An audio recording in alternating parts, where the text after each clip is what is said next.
Não vamos apenas falar o que você vai abrir de fazenda esse ano, o que você vai plantar, quantos hectares, quantas sacas você vai produzir. E agora eu quero saber o que é que você vai fazer nos seus próximos 10 anos.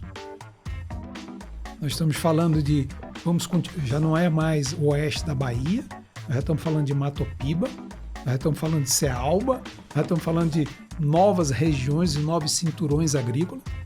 Mas, e aí? Vamos continuar ficando vulneráveis e com esse ciclo do tô rico, tô pobre?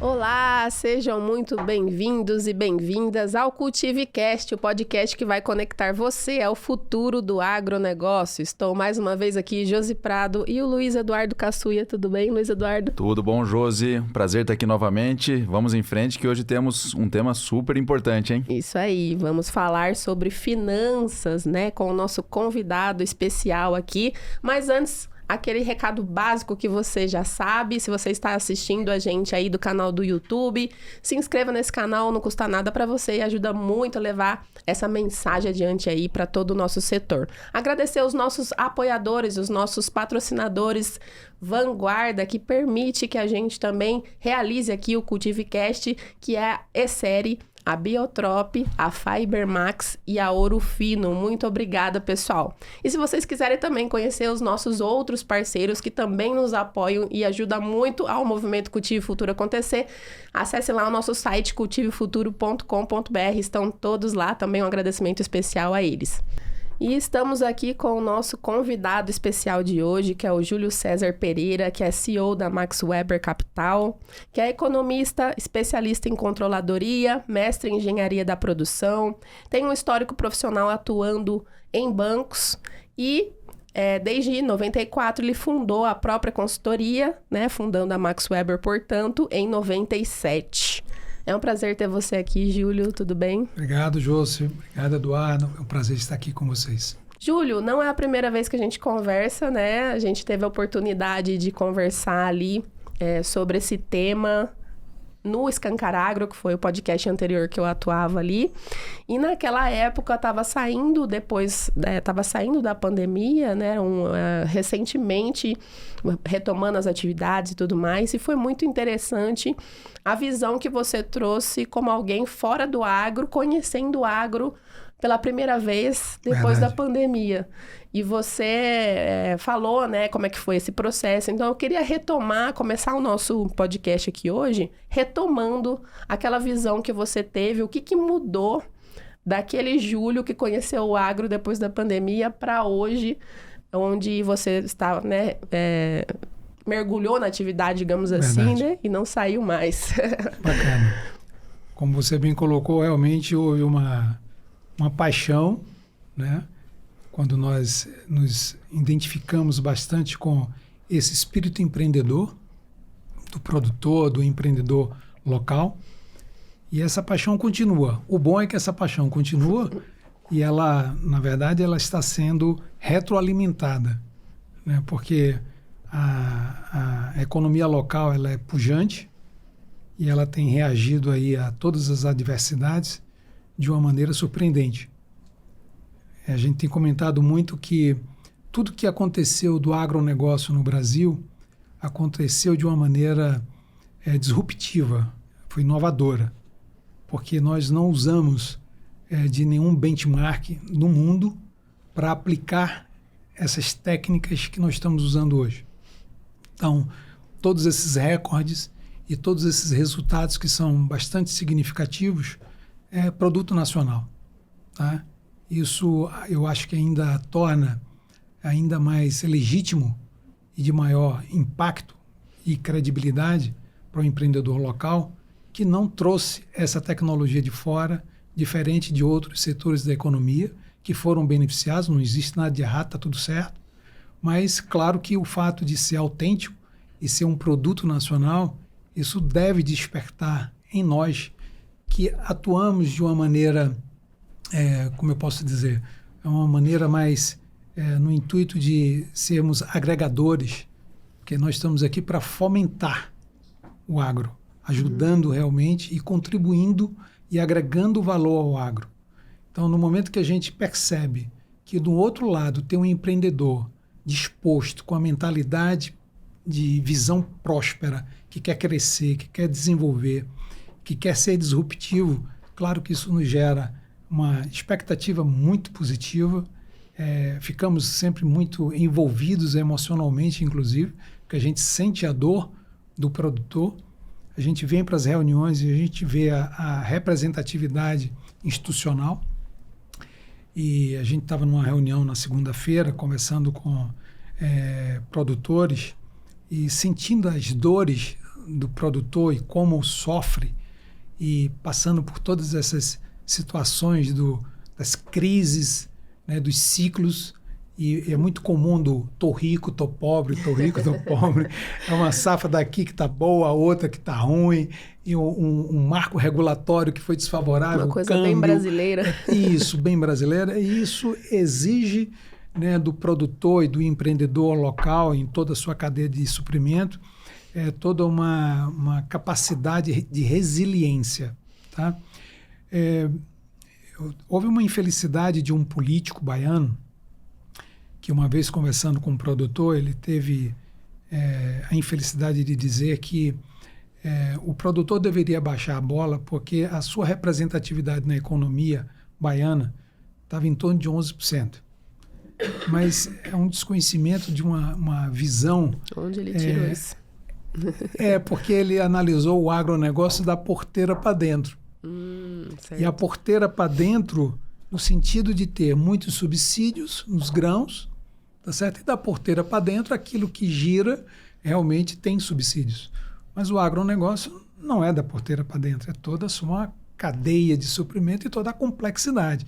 E a gente está falando aí de 25% a 30%. Porque a economia do agronegócio ela é transversal. Ela tem a produção agrícola, tem a pecuária e ela tem também indústria, serviços de logística, as sementes. Ela tem toda uma cadeia, né, que atende ao agro e que é fruto exatamente dessa atividade. Então, essa visão vem mudando. Ao longo de 30 anos, a gente percebeu que estão sendo criadas instituições para representar os interesses desse setor. Essas instituições vêm conhecendo e se aprofundando mais, né, na sua importância, na sua representatividade. Isso faz com que eles tenham habilidade e capacidade para pressionar gestores públicos, né, a dar a credibilidade e a atender nas suas expectativas. Investimentos em infraestrutura, em subsídios, em fomento. Então, é claro que tudo isso tem nos chamado bastante atenção e a gente vem percebendo e acompanhando ao longo desses 5 anos que essa atividade está cada dia mais profissional, exigindo mais informações e sentindo a necessidade de mais informações. Eu me apaixonei quando eu cheguei aqui, ontem eu estava dizendo para o Eduardo, que eu via um empreendedor chegar para a gente e disse assim, olha, aqui nós pagamos mais caro por uma palestra do que por um show de sertanejo. Isso me encantou, porque esse não é bem o perfil do baiano, né? O baiano gosta de festa, gosta de entretenimento, né? Nós somos conhecidos no mundo inteiro, né, como um povo carnavalesco. Aí, de repente, a gente chega num lugar e ouve, né, que aqui a gente paga mais caro por um ingresso numa palestra sobre um agronegócio, por exemplo, um tema ligado ao agronegócio, do que o sertanejo. Isso realmente me despertou, porque eu tenho na minha veia, eu sou um desenvolvimentista, tá? E eu me apaixono quando eu vejo realmente esse espírito, né, de resiliência, esse espírito de bravura, né, do empreendedor. Então, a cada dia que passa, como eu disse ainda há pouco, esse meu sentimento pelo agro se consolida a cada dia, né, e a gente está aqui para exatamente continuar contribuindo naquilo em que nós temos de domínio, tá certo, para essa atividade. Maravilha. Você estava comentando aqui sobre essa questão, né? Que até então, no Brasil, a gente dependia muito desse benchmarking com outros modelos de negócio no mundo, né? Como você iniciou a fala aqui, para implementar aqui no Brasil. Então, digamos assim, que é a primeira vez, me corrija se eu estiver errada, em que a gente realmente está descobrindo a nossa vocação, né? E com isso, construindo, então, esses novos modelos de negócio, né? Perfeito. O que você tem... como que você tem contribuído para esses novos modelos de negócio? Como é que se constrói um novo modelo de negócio sem parâmetro nenhum dentro dessa atividade? Bacana, Josi. Eu diria para você que aquilo que foi feito lá atrás, a gente está falando desde a década de 60, 70, que nós iniciamos um processo de industrialização do país. Nós abrimos a possibilidade de recebermos empresas multinacionais e ali foram se instalando indústrias automotivas, né? E de lá para cá se investiu muito em petroquímica, em indústrias químicas e vários setores da economia, na área de mineração. E o que a gente percebeu é que essas multinacionais foram muito importantes, estratégicas, representaram mais de 25% da economia. Nós temos mais 62% de serviços e sobrava o resto para o agronegócio. De lá para cá, a gente saiu de 11% de participação na economia, mais ou menos, para 25%, 30%. E aí, quando você disse, eu gostei, será que nós descobrimos a nossa verdadeira vocação? Acredito que sim, tá? E a gente tem percebido que os nossos indicadores de performance nessa área do agronegócio, tem chamado a atenção do mundo, porque hoje nós falamos que tem determinados produtos que nós temos uma importância, uma relevância para o mundo, onde nós representamos quase 50% da soja, mais quase 25% do milho. Então, todos esses indicadores mostram que o Brasil é realmente um grande exportador de alimentos, humano, animal. Nós somos muito relevantes, digamos assim, na economia, né, no setor de alimentos.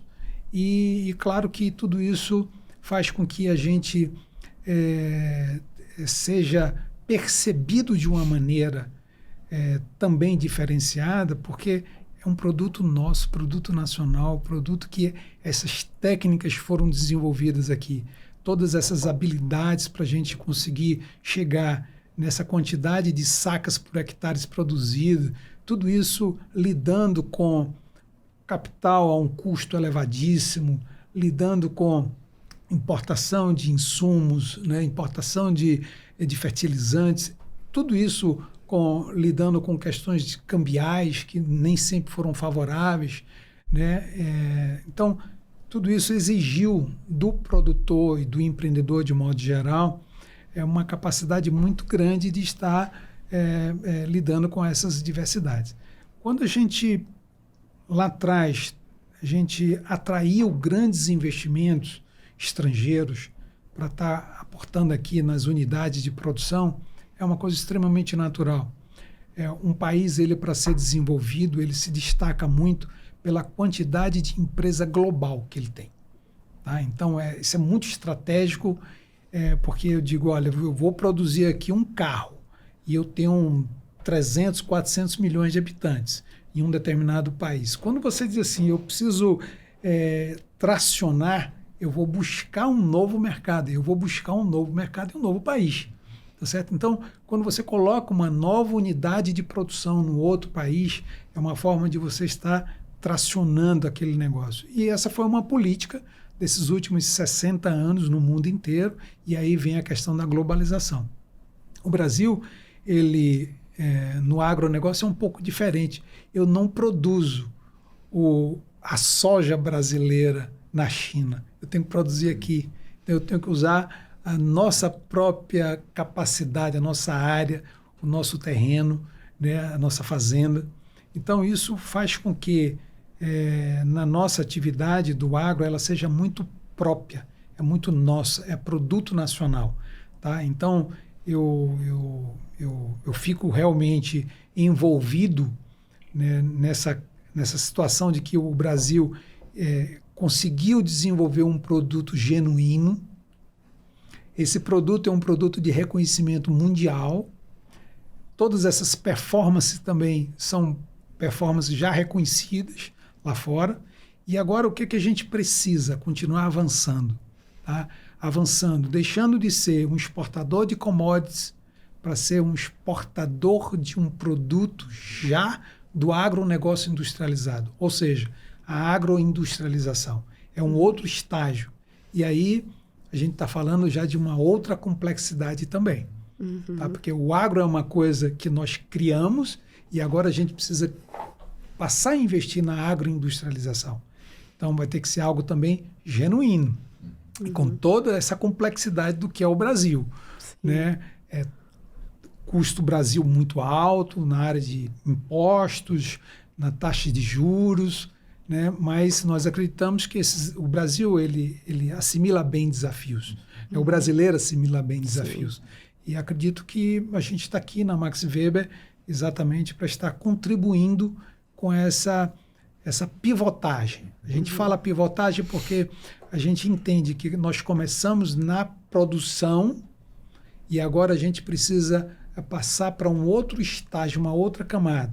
E essa camada é a pivotagem, tá? Onde a gente pretende estar orientando, recomendando, incentivando essa mudança de modelo. Né? E aí sim vem toda uma outra complexidade, como eu já disse anteriormente, exigindo mais formalidade, mais transparência, mais profissionalismo. Mas está tudo certo, porque as conquistas foram extraordinárias. Tudo que já aconteceu até aqui é motivo de bravura e que a gente precisa parabenizar a todos que estão no setor. Isso.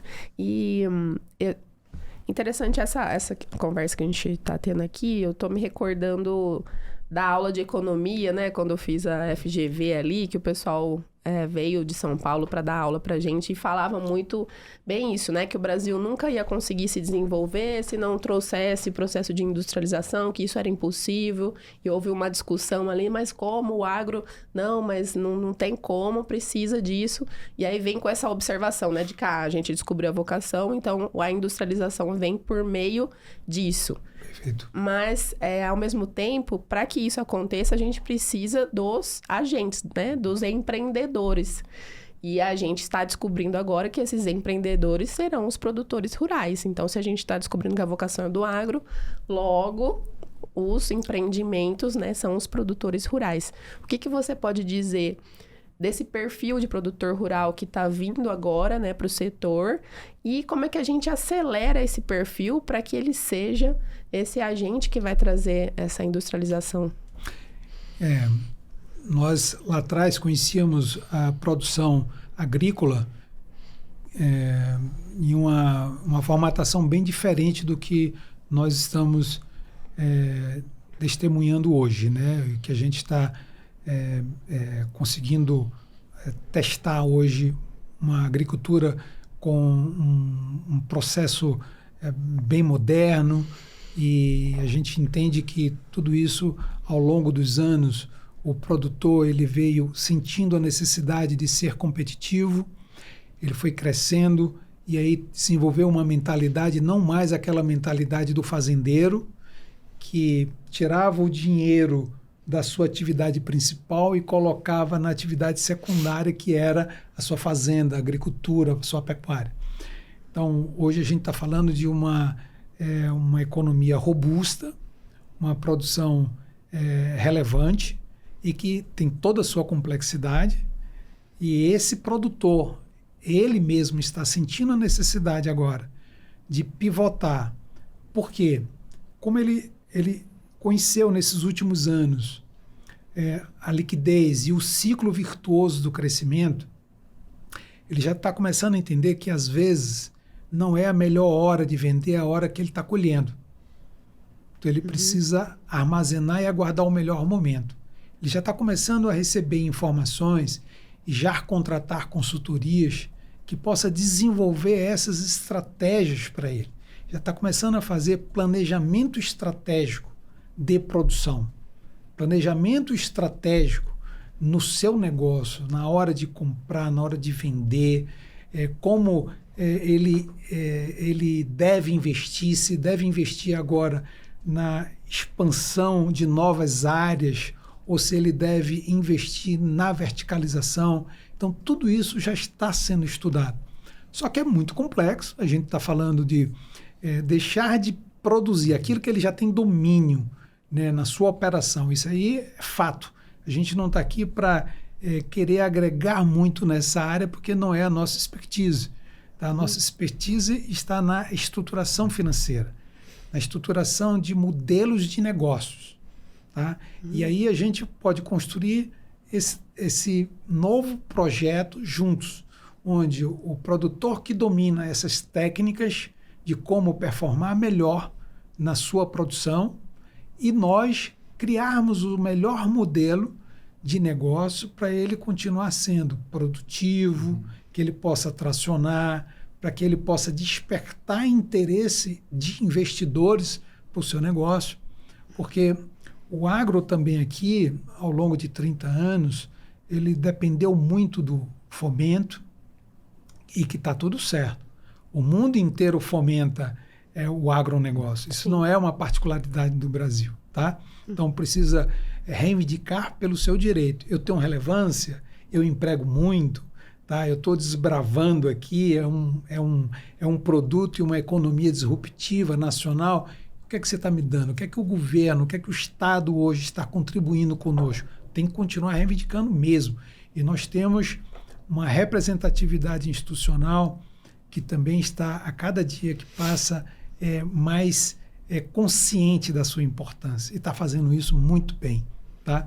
E aí a gente quer instrumentalizar essas instituições, mostrando realmente, olha, de fato, vocês representam de 25% a 30% da economia. Vamos exigir mais. Exigir mais o quê? Tudo aquilo que é uma ameaça para mim hoje. Tudo aquilo que nos fragiliza. Né? Por exemplo, a logística, estradas, o custo elevado dos impostos, tá certo?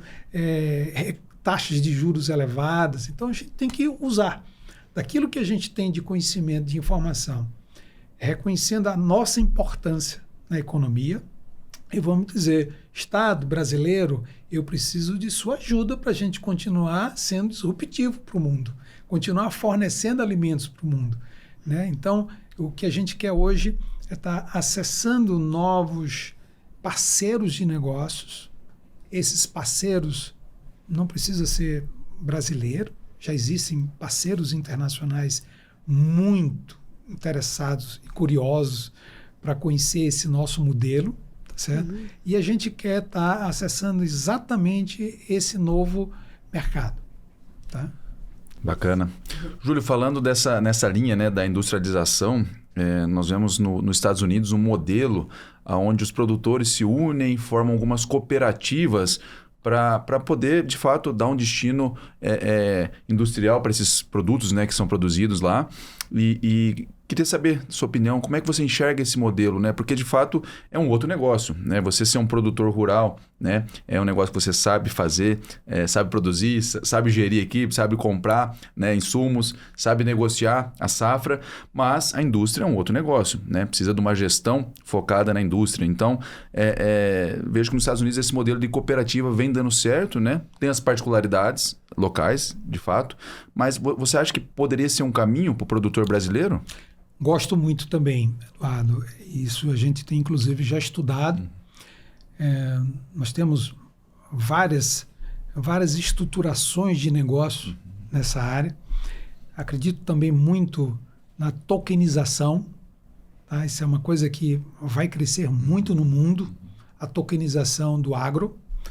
E isso nada mais é do que você transformar todo o ativo fixo, registrar num blockchain, e essa nuvem ela vai dar toda uma credibilidade para tudo aquilo que está sendo registrado. Aí você vai dizer, mas Júlio, qual o interesse? É porque eu consigo colocar nessa tokenização toda a cadeia de suprimento para participar do resultado. Nada mais é do que uma cooperativa. Só que esse conceito de cooperativa criado lá atrás, que era diferente, eu chamava, você é um produtor de semente, então você vai ser sócio do meu negócio, vai ter uma participação de X%. Então, a gente está falando de fertilizantes e tal, tem 40% do resultado. Então, nós vamos distribuir do nosso resultado o que cabe a cada um de uma maneira verticalizada. Esse era o consórcio numa formatação convencional. Hoje, a gente pode criar todo esse consórcio usando a moeda, que é o próprio commodity.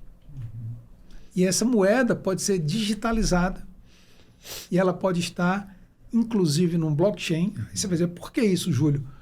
Porque no blockchain funciona assim, eu vou distribuir isso em milhares e milhares de computadores, dando credibilidade àquela informação. Então, eu vou dizer, aquela fazenda que produz 1.000 hectares, que fatura 17 milhões de reais e que gera uma lucratividade, um EBITDA de 17% a 20%, tá certo? Aquela safra ali, eu já consigo registrar através do token aquela informação. O que eu preciso para que eu consiga realizar? Perfeito. Eu preciso de investimentos. Eu preciso que o produtor de semente, o fertilizante, ele entre nessa moeda, ele queira investir nessa moeda. Isso com resultados muito de curto prazo. Porque eu acredito muito na tokenização do agro. Porque os grãos têm resultados muito rápidos, tá certo? E isso dá muita liquidez. Isso faz a economia gerar mais rápido. Então, eu acredito muito no modelo consórcio, é um super modelo de negócio, e acredito que o produtor ele vem com as suas lutas e já está difícil sobreviver produzindo e expandindo na sua atividade principal. Pensar em pivotar sempre foi muito desafiador. E é desafiador porque a gente muitas vezes pensa assim, quem vai tocar esse negócio para mim? Eu, algumas vezes, apresentando algumas oportunidades de negócio para o empreendedor aqui, ele disse assim, Júlio, amei essa ideia, achei importantíssimo, mas quem vai tocar? Aí vem aquilo que eu vi também falando bastante nesses últimos 5 anos. Um negócio hoje, ele para ser bem apresentado, a gente precisa criar o que o mercado chama de storytelling. É uma boa história. Isso fez com que muitos produtores, ao longo dos 30 anos, conseguissem crescer e ser reconhecido. E esse mercado, a cada dia que passa, vem recebendo novos investimentos e novos aportes. Começou lá atrás com os bancos oficiais, depois os bancos privados, né? Agora já alguns fundos de investimentos já reconhecendo esse potencial do negócio. Então, tudo isso, de fato, vem contribuindo muito. E a gente já percebeu que para nós sairmos dessa camada que hoje já estamos sendo assistidos, a gente vai precisar mais do que uma storytelling, que normalmente são histórias lindas de produtores que saíram do sul, que vieram desbravar uma região, né, hostil, cheia de dificuldades.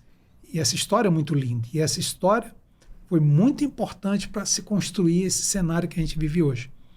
Mas o mercado da Faria Lima, é onde estão ali os principais fundos de investimentos, ele já não quer mais ouvir a storytelling. Ele agora quer story doing. É o que você está fazendo. Então não é o que você fez, é o que você está fazendo. Como você está se preparando para um mundo que deve se tornar ainda mais hostil. A gente está vendo aí todos esses problemas da geopolítica, onde nós vamos precisar ser mais capazes de enfrentar esses novos desafios. Então, o que nós estamos fazendo? Tá? Então, o produtor hoje já começou a ser questionado sobre isso, e aí vem a necessidade de alguns fundos que estão recomendando para os produtores que ele faça uma análise de risco fundamentalista. O que seria isso?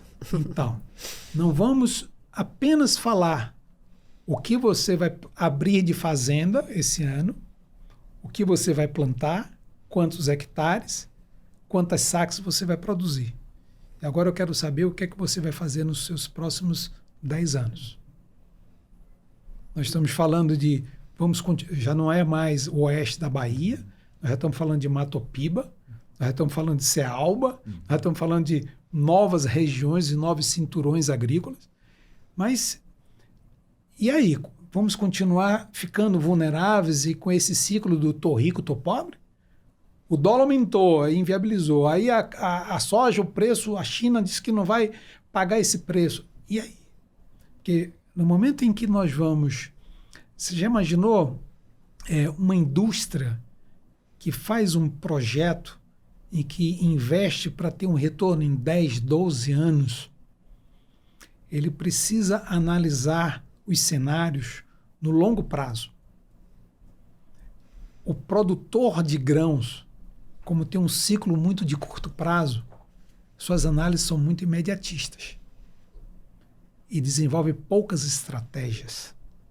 Aí, não, Júlio, mas a gente desenvolve estratégia de expansão, sim, mas é porque a estratégia de expansão, muitas vezes, ela tem que estar atrelada a planejamentos mais complexos. Você vai expandir na pessoa física ou na pessoa jurídica? Você vai expandir para o Nordeste e lá você vai continuar tendo os mesmos benefícios fiscais? E de que maneira você vai lidar com essa expansão, com esses custos elevados? Você vai continuar dependendo de uma instituição oficial que tem limites, porque os recursos dessas instituições elas não crescem no mesmo ritmo que a necessidade do agro vem crescendo. E aí ela vai precisar acessar novos recursos e novos agentes financeiros. A análise fundamentalista tem que prever tudo isso. O produtor tem 60 anos.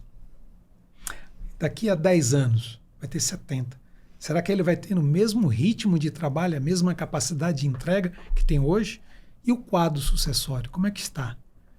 Né? Então, tudo isso precisa ser revisto, repensado. Existe um negócio que eu gosto de dizer, que quando você investe numa pessoa física, você está investindo no seu negócio, que você carrega o seu CPF como o valor do seu negócio. O valor do seu negócio está na terra, naquela colheita que você está tirando, naquele ciclo, e o seu CPF que ganha mais recursos e lucros obtidos daquela produção. Ok? Sim. Pronto. E pronto. E deu. Quando você tem uma empresa, um CNPJ, você tem o sócio, que é a pessoa física, você tem a terra e você tem um CNPJ, que traz nesse CNPJ know-how, técnicas, fundo de comércio. Você, na verdade, você está mostrando que aquele CNPJ tem uma capacidade de gerir um negócio, de ter uma lucratividade independente do valor da terra. E esse negócio, ele tem um valor para o mercado. E eu posso, além de fazer as captações de custeio e financiando máquinas e equipamentos, eu posso ter sócios nesse negócio. Sócios pontuais. Sócios em que eu vou dizer, olha, eu quero te vender parte desse meu negócio. Não é da fazenda. Não quero dividir minha família, certo? É daquele CNPJ. aquele CNPJ que está gerando aquele resultado, eu posso vender parte dele e você entrar no risco comigo, investindo no negócio comigo. Eu vou resolver um problema sério que o produtor tem hoje. Lastro. Grande problema do produtor hoje, lastro. Por quê? Porque ele não gera resultado suficiente para imobilizar e comprar novas áreas. Ele gera resultados para continuar fazendo o custeio de uma nova produção. E aí ele vai arrendando. Só que no arrendamento ele não tem lastro. Ele não tem isso no seu ativo, no seu patrimônio. No momento que a gente consegue colocar tudo isso dentro de uma estrutura empresarial, eu tenho fundos hoje que têm muito interesse aí comprando áreas também. Vamos ser sócios. O fundo compra, arrenda para você, tá certo? E a gente continua construindo esse projeto juntos. Mas para tudo isso, o que é que o fundo precisa? Transparência, informação, segurança, o story doing que você está fazendo. Né? E atenção, estou interrompendo esse episódio rapidinho para agradecer a um dos nossos apoiadores. Esse episódio é um oferecimento da Adamar. Você conhece a Adamar? Com mais de 70 anos de história e presença em mais de 100 países, é uma empresa global de proteção de cultivos e faz parte do Syngenta Group. A Adamar tem atuação comercial em todo o Brasil e unidades fabris em Londrina, Paraná e Taquari, no Rio Grande do Sul. Seu portfólio inclui herbicidas, fungicidas, inseticidas e biosoluções, desenvolvidos com exclusivas tecnologias de formulação. Tudo com foco em inovação de valor, unindo performance técnica com retorno econômico para o agricultor. Saiba mais em adamar.com/Brasil e nas redes sociais da Adamar. Muito bom, né? O ensejo todo. Júlio, aproveitando, a gente falou de um assunto aí bem moderno, futurista até, né? Você comentou da tokenização do agronegócio, falou de blockchain. Acho que assim, só para contextualizar nossos ouvintes, aqueles que não têm uma familiaridade ainda, o que seria blockchain? Então, blockchain é uma plataforma onde você registra, eu vou talvez explicar de uma maneira mais didática. O blockchain é um livro caixa. Perfeito. Que todo contador conhece. É um livro caixa. Tá? Onde você, nesse livro caixa, você vai... É um livro caixa digital. Digital universal. E universal. Perfeito. Então você pega aquela informação que está no cartório, você registrou ali, tá? Todos os seus ativos, tudo que você investiu, está ali no seu livro caixa, sua contabilidade, que você manda para a Receita Federal. Você digitaliza e coloca no blockchain, que é uma nuvem. E essa nuvem, ela está espalhada em milhares e milhares de computadores. O que é bacana é que aquilo que um banco manda você fazer um reconhecimento de sua firma, da sua assinatura, ou registra aquele contrato naquele cartório, você vai fazer isso no blockchain apenas com a tokenização. Então, e assim, por que o produtor não precisa ter medo disso? Porque a gente sabe o perfil claro que não é a maioria, mas tem medo de compartilhar dados, né? Sempre protegendo os dados. Por que ele não precisa ter medo desse tipo de ação? Excelente pergunta, viu, José? Esse aí foi o que eu disse para o Eduardo ontem, disse assim, são quebras de paradigma, tá? E aí a gente vai ter que realmente ser muito resiliente mesmo e mostrando para o produtor a necessidade que ele vai precisar de se adaptar a essas inovações tecnológicas, essas inovações de digitalização. Não é fácil, tá?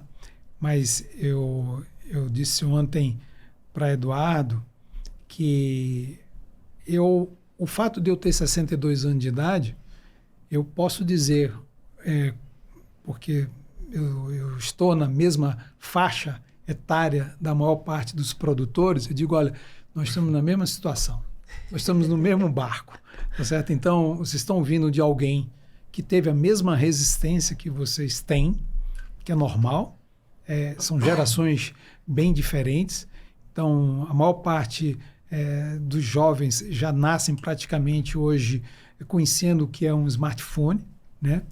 E tudo fica fácil no manuseio, ele tem uma percepção e uma facilidade muito grande, diferente da minha geração.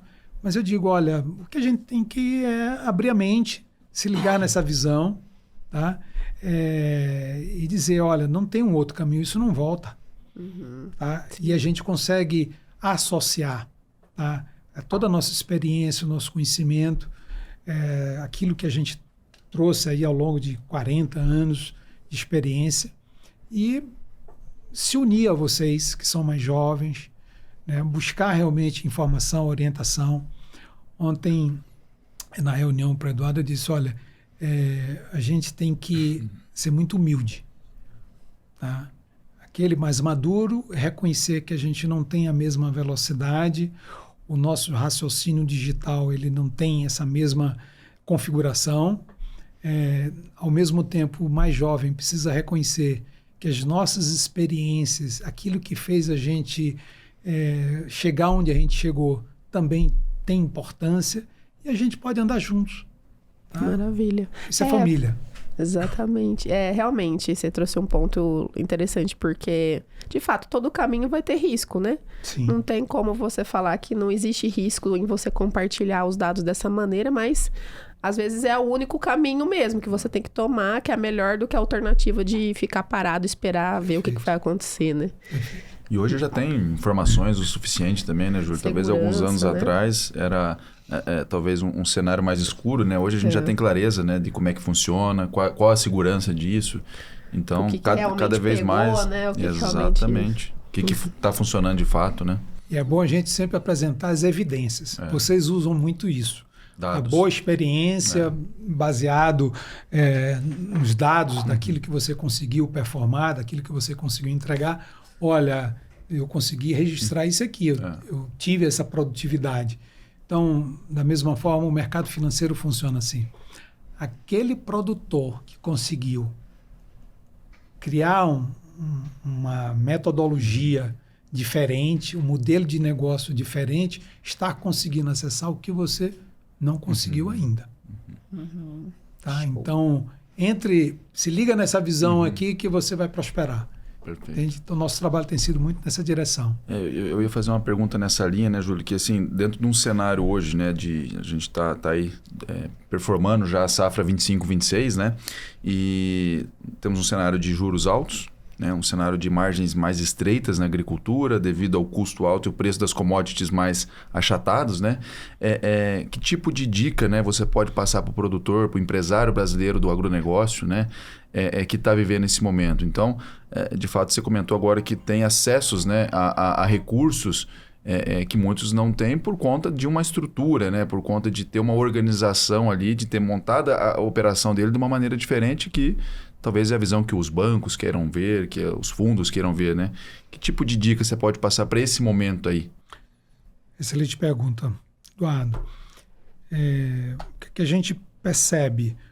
A gente conversou ainda há pouco que o produtor, quando alcançou esses bons resultados ao longo dos anos e vem batendo recorde de produtividade, exigiu dele ser muito disruptivo, ele foi muito perseverante, muito inovador. Eu diria que nessa atividade, por ele dominar muito, ele se sente muito mais à vontade em inovar, em ousar dentro de uma atividade onde ele tem mais conhecimento e mais domínio. E agora eu vou ter que dizer, você precisa abrir a cabeça e ser inovador como você foi na sua atividade fim, acessando outros modelos de negócio. Perfeito. Então, a minha dica é abrir a mente para acessar e desenvolver outros modelos de negócio. Por quê? A gente comentou, o agro vai continuar crescendo, a gente está falando aí, a nossa representatividade de 24 para 25 sai de 21 para 29% já de participação na economia, no agro. É um crescimento relevante. Perfeito. Esse crescimento aumenta desafios, complexidade, porque aumenta a necessidade de investimentos, de custeio, ok? E aí o produtor fica coagido, né? Por um lado, eu tenho essa possibilidade, os meus preços estão bons lá fora, eu continuo sendo competitivo, tá? Então eu vou continuar expandindo a minha operação, meu negócio, mas por outro lado, eu vou continuar precisando de novos aportes e novos agentes financeiros e novos parceiros. E aí para que a gente consiga obter esse êxito e a gente continuar tendo esses resultados, a minha recomendação tem coisas que não dá para ser no curto prazo, eu não vou conseguir talvez atender nessa safrinha, mas talvez já na próxima eu já consiga mudando alguma coisa em relação ao modelo de negócio, buscando constituir novas empresas, novos CNPJs, obtendo novos incentivos, fruto dessa pivotagem.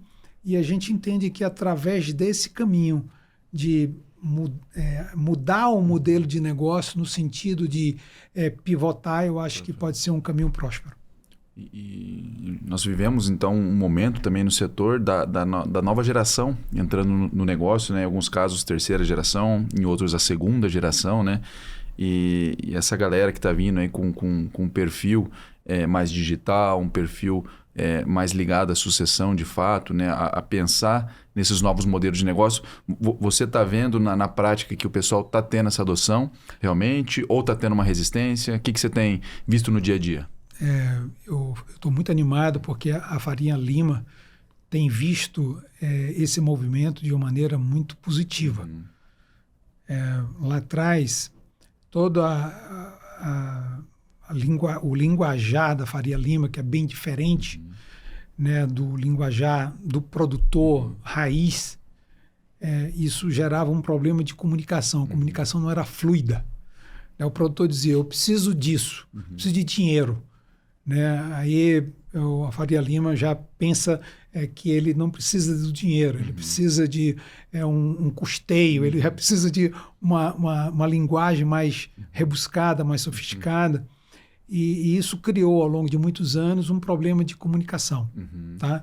O que a gente vem percebendo? Como a nova geração ela é menos resistente né, a uma comunicação mais atual e mais fluida, ela vem se adaptando bem a essas exigências né, de novas instituições né, e novos parceiros financeiros.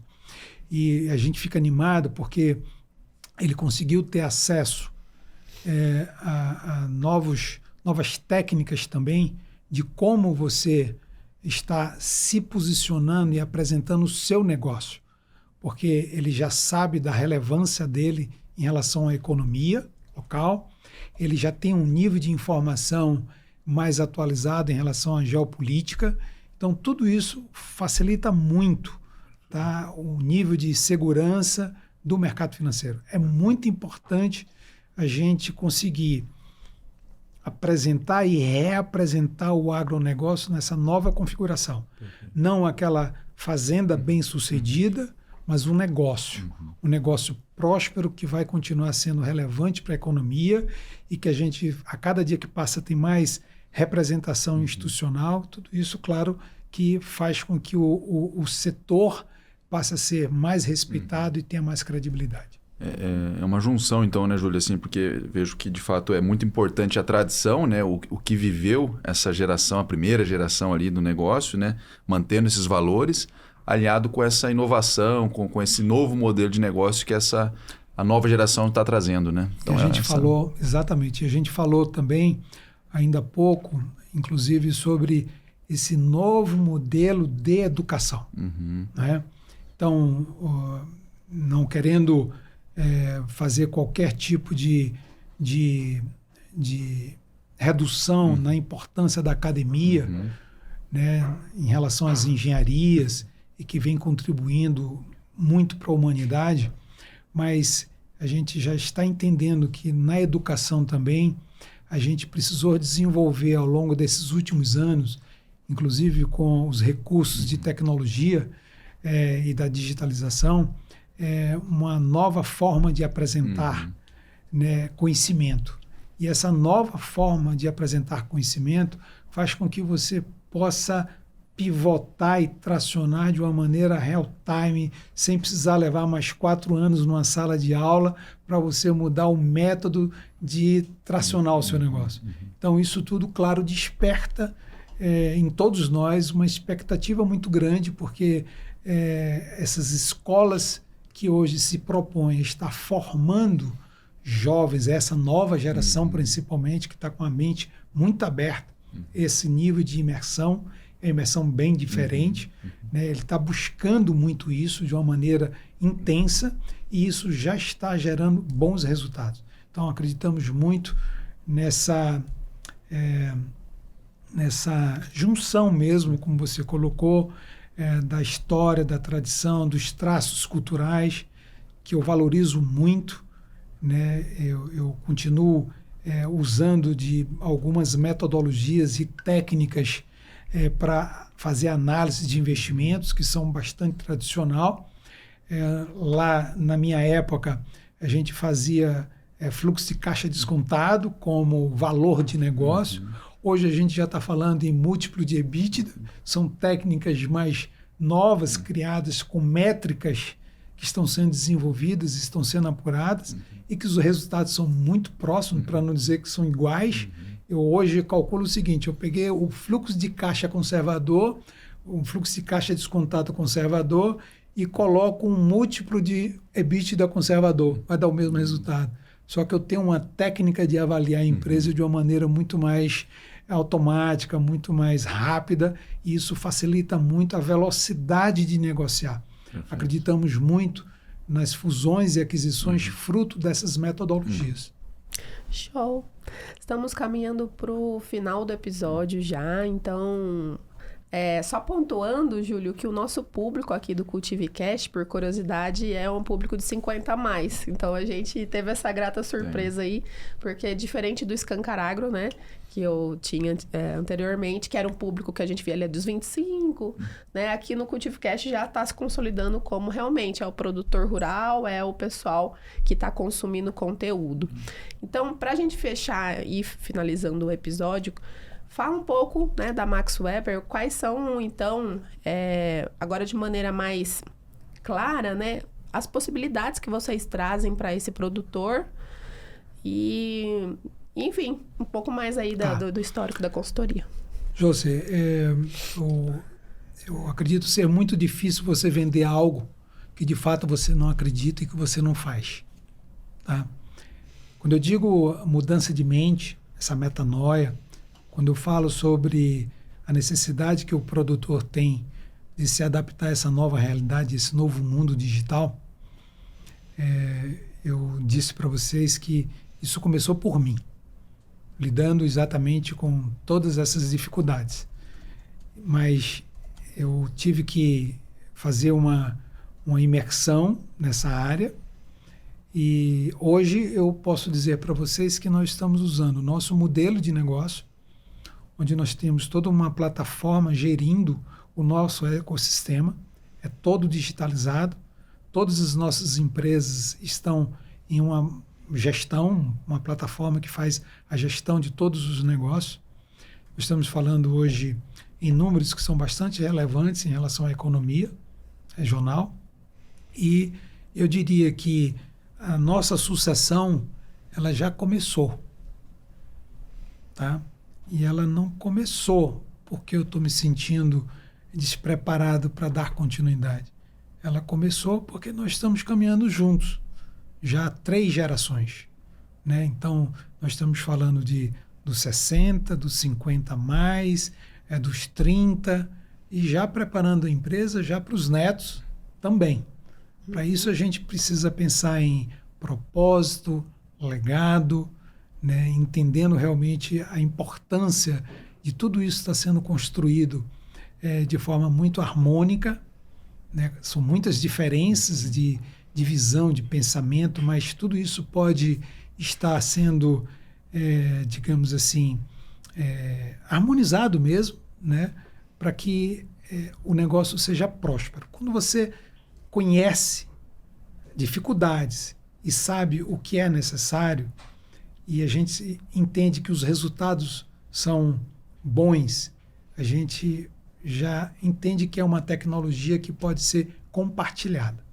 Então, o que nós queremos fazer aqui em Luiz Eduardo Magalhães é compartilhar uma experiência bem-sucedida de lidar com o negócio, com todas essas complexidades que nós temos que lidar, né, em termos de Brasil, custo Brasil, complexidade tributária, complexidade de lidar aí com todos esses custos elevados, liquidez, escassez na liquidez.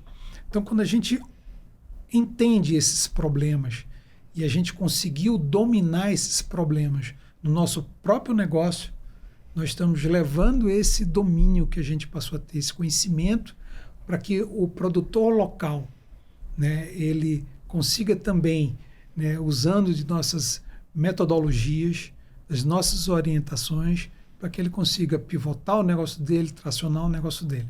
Então, a nossa proposta é ouvir as dores do produtor, pensar no modelo específico para ele, customizado para ele. E aí eu uso uma equipe multidisciplinar, onde nós temos engenheiros, arquitetos, advogados, contadores, estruturadores financeiros. A gente lida com toda essa equipe de pessoas, acessamos os grandes gestores de fundos de investimentos, fazemos a apresentação de um pitch deck, que é a história do negócio daquela empresa, mas já dizendo o que é que eles já estão fazendo, então também o story doing, do que ele está fazendo já, e do jeito que eles nos contrataram, isso já dá toda uma credibilidade, porque o produtor, quando contrata a Max Weber, ele contrata para isso, para tracionar o negócio dele. E a Faria Lima já entende dessa maneira, entende que o produtor precisa passar por esse processo de profissionalização, né? E esse é nosso propósito. Certo. Então, produtor, o Júlio aqui é um médico de empresas, né? Você certo. Procure ele, que vocês juntos vão encontrar uma solução, né? Para o futuro do negócio aí. A partir, agora algumas informações mais técnicas, a partir de quantos hectares passa a valer a pena fazer esse tipo de consultoria, né? E se vocês conseguem, por exemplo, taxas de investimento mais atrativas do que outras no mercado? Ótima pergunta. E a oportunidade que vocês estão nos dando de nós nos posicionarmos como Max Weber, a gente ouve muito nas reuniões qual é a taxa de juros. E a nossa proposta nunca foi tirar coelho de cartola. Nós não temos essa intenção de fazermos mágica, nós não temos essa habilidade. Por quê? O custo do dinheiro, o custo do Brasil é muito alto, José e Eduardo. Isso a gente não muda. Tá? O que a gente pode fazer é desenvolver através desse novo modelo de negócio que o seu negócio continue sendo próspero. E às vezes o ser próspero é ainda tendo que lidar com essa realidade de absorver custos elevados. Isso é uma coisa que no Brasil, nos próximos anos, a gente não tem nenhuma perspectiva de mudança. Está falando aí, pelo menos nos próximos 4, 5 anos, não vejo grandes possibilidades de mudança. E a gente vai ter que adequar o nosso negócio a essa realidade. Agora, o que é que a gente sabe fazer? Exatamente desenvolver modelos para que o negócio continue prosperando com aqueles resultados e assimilando e absorvendo esses custos. Às vezes você consegue alongar o perfil da sua dívida, às vezes eu consigo fazer com que você diminua a sua despesa financeira colocando um novo sócio na operação, tá certo? Então, são esses modelos que são também disruptivos, e aí que eu disse para vocês ainda há pouco, o produtor que foi tão inovador na sua atividade fim, agora vai precisar ser inovador também em pensar esse modelo de negócio agora para frente. Maravilha. Em relação à quantidade de hectares, também... Pensa sempre assim, a gente não pode atuar no fundo de investimento com faturamento abaixo de 100 milhões de reais. A partir daí, independente de hectare, independente de produtividade. Esse é um número que a gente considera razoável para que ele tenha um balanço auditado, para que ele consiga realmente ter um nível de compliance que passe segurança para os investidores. Certo. Acho que é isso, né, Luiz? E mantendo a tradição, antes de fechar, né, Júlio? Muito bom, né? O tema acho que trouxe uma visão de futuro bacana aí que nós temos que estar atento, né? Pensando em remodelar o modelo de negócio. Afinal, o mundo está girando, está evoluindo, né? Isso é importante você trazer a sua visão, né, do setor. E uma dica, né, simples aí, mas que valiosa para os nossos ouvintes. Eu gosto sempre de perguntar qual a dica de 3 livros que não precisa ser ligado à finança, mas 3 livros que marcaram a sua vida, que mudou o rumo da sua vida no momento que você os leu, né, que você poderia trazer aqui para os nossos ouvintes. O primeiro que eu gostaria de indicar é a Bíblia Sagrada. O segundo é a Ética e o Espírito Protestante. Ética Protestante e o Espírito Capitalista. Ele foi o que me inspirou para colocar o nome Max Weber. E o outro que eu gosto muito de indicar é 80-20, que é a teoria de Pareto, que a gente entende aí que é um livro muito do momento. Tá? A gente precisa dedicar tempo àquilo que gera resultado. Exato. Tá? Então, e esse é o nosso grande problema. São os roubadores de tempo. Tá? Às vezes a gente se dedica muito tempo nos 80% que não gera resultado. E se dedica 20% na atividade que gera 80% de resultado. Então, acho que 80-20 eu acho que é uma boa margem aí. Pra... E ele se faz presente em tudo a nossa vida, né? Tudo na vida. 80-20. Quando 80-20. você vai analisar, né? E bacana que você trouxe isso agora, porque assim, ontem, após uma palestra, teve um jantar, eu estava batendo um papo com um amigo, e ele me perguntou, você se cobra muito? Eu falei, já me cobrei muito, né? Mas adotei algumas técnicas de priorização e metas. Perfeito. Né? Então, você sempre vai ter coisas para fazer na vida, você sempre vai ter tarefas a cumprir, né? Isso nunca vai acabar. Não, enquanto estiver vivo, tem, exatamente, tem né? movimento. Graças a Deus. Mas para você não enlouquecer e não degradar sua saúde mental, sua saúde física ou aqueles que estão ao seu redor, estabeleça metas. Perfeito. Metas diárias. Perfeito. Metas semanais, metas mensais, Perfeito. metas anuais, metas de 10, 15 anos, né, Júlio? De futuro. Eduardo, quando eu li, eu estava fazendo um mestrado em 2001 e eu li a Ética Protestante e o Espírito Capitalista e eu ouvi uma coisa que me impactou muito. O brasileiro tem um problema muito sério de vitimização. Nós somos muito vitimistas. Sim. Tá? E a gente precisa mudar essa mentalidade. E esse livro mudou muito minha mentalidade porque eu identifiquei um problema histórico. O problema é que nós fomos orientados na Idade Média a não gostar de prosperar, porque aquilo não agradava a Deus. Isso foi uma orientação religiosa. Então, o rico não agrada a Deus. E a Ética Protestante, o livro de Max Weber, mudou muito minha cabeça. Porque, não, então isso não tem nada a ver com agradar a Deus.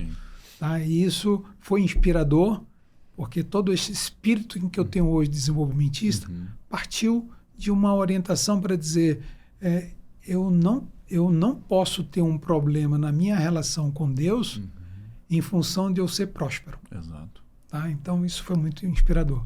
E o bacana é que assim, né, a prosperidade, você prosperando, você vai gerar mais emprego, você vai fazer a economia prosperar. Perfeito. Você faz a roda girar e traz oportunidade para outras pessoas prosperarem e esse ciclo vai se perpetuando. Perfeito. Então, eu vejo que essa vitimização, né, realmente ela tem que ser analisada com muito cuidado. Perfeito. Tem que quebrar esse paradigma, né?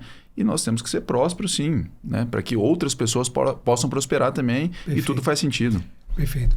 E, se você me permitir, para finalizar, Claro. Lá em Salomão, Deus concedeu o direito de Salomão na Bíblia de se tornar Deus e ele ser o substituto de Davi. E Deus perguntou o que é que ele queria, o que é que ele iria pedir, né, para ele. E ele disse: Deus, o Senhor me deu essa oportunidade de ser rei. E eu queria, a única coisa que eu gostaria realmente de pedir é que o Senhor me desse sabedoria para poder honrar isso que o Senhor está me dando como oportunidade de ser rei. E a sabedoria foi que norteou tudo que Salomão conquistou. Então, Salomão foi o homem mais rico, o rei mais poderoso, ele foi o homem mais próspero, e tudo através da sabedoria. Então, essa sabedoria é o que eu tenho pedido todos os dias a Deus, para que Ele me dê a sabedoria de entender realmente qual é a minha importância nesse mundo. Perfeito. Muito bom. E a gente, complementando, a gente está em tempos incríveis em que todas as pessoas podem ser reis na própria vida, né? Verdade. Isso é um momento, assim, realmente histórico. Então, Perfeito. tomara que todos tenham essa consciência, né? Perfeito. E muito obrigada, então, Júlio. Esse podcast faz parte do nosso compromisso, né? De também trazer oportunidades para o produtor que a gente identifica. Então, não é um episódio patrocinado. É mesmo pela oportunidade de conversar assuntos que a gente considera importante aí para o desenvolvimento, né, do nosso setor. Então, obrigada também, Luiz, né? Quer deixar as palavras finais? Só agradecer, Josi, agradecer ao Júlio aí imensamente pela oportunidade, pelo conhecimento, parabenizar pelo trabalho, tá? Desejar muito sucesso aí, porque com certeza através desse caminho nós vamos conseguir passar por todas as adversidades, vamos conseguir continuar prosperando, né? E fazendo essa roda girar num setor, né, tão importante aí, não só para o Brasil, mas para o mundo como um todo. Perfeito. E você aí do outro lado, o que você achou desse episódio? Deixe aí nos comentários se ficou alguma dúvida, se quiser entrar aqui na discussão também, deixar a sua opinião. Mande lá também para contato@cultivefuturo.com.br. Siga a gente nas redes sociais, estamos no YouTube, no LinkedIn, no Instagram, Facebook. No nosso site tem tudo o que a gente faz aqui dentro do movimento, a parte social e tudo mais, lá no cultivefuturo.com.br. Muito obrigada pela sua audiência e até o próximo episódio. Tchau!